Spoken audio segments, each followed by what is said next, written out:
AS Roma sinks deeper into crisis.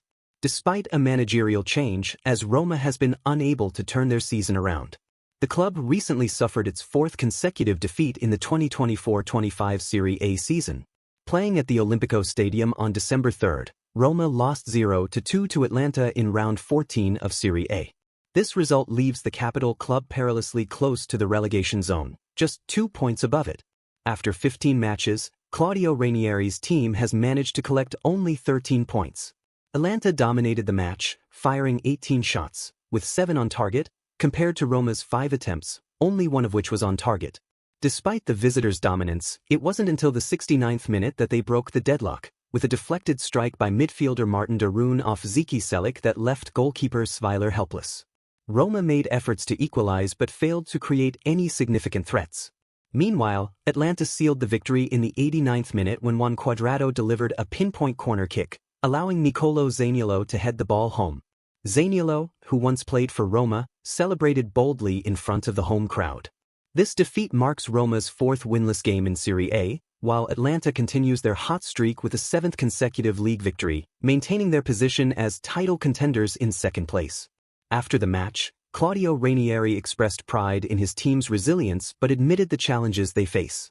"As long as we have strength, we fight. We can't let adversity defeat us," Ranieri told Sky Sport Italia.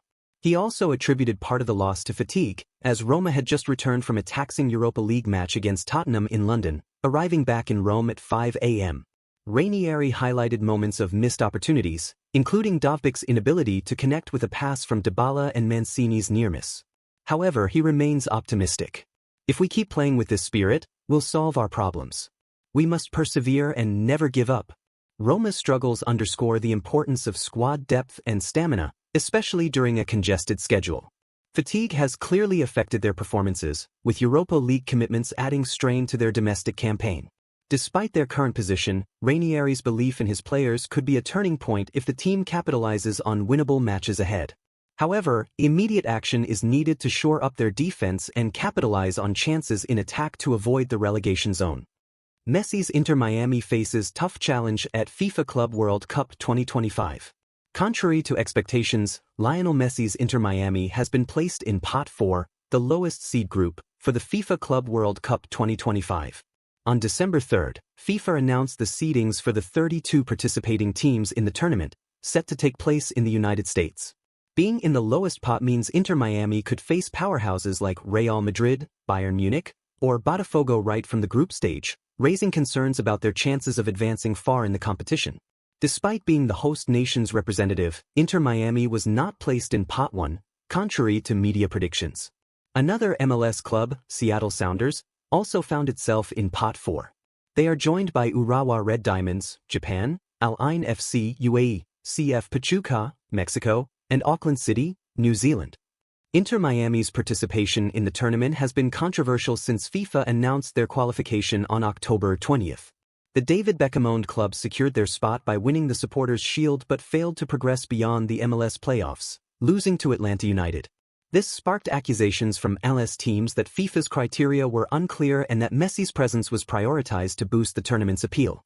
The 2025 edition of the FIFA Club World Cup will be the first to feature 32 teams, a significant expansion from the previous format of 7 teams. The competition will run from June 15 to July 13, 2025, across multiple venues in the U.S. The group stage will see 32 teams divided into 8 groups of 4, with the top 2 from each group advancing to the knockout stage. The draw is scheduled for December 5, 2024. Inter Miami's Pot 4 placement highlights the competitive gap between MLS and elite European or South American clubs. While Messi's presence undoubtedly elevates the team's profile, their lack of consistent domestic and international success raises questions about their readiness for such a prestigious tournament. This tournament also offers a unique opportunity for MLS teams to gauge their progress on the global stage. However, the backlash over Inter Miami's inclusion suggests that FIFA's selection process needs more transparency to avoid similar controversies in the future. For Messi and Miami, this will be a litmus test of their competitiveness against the world's best clubs.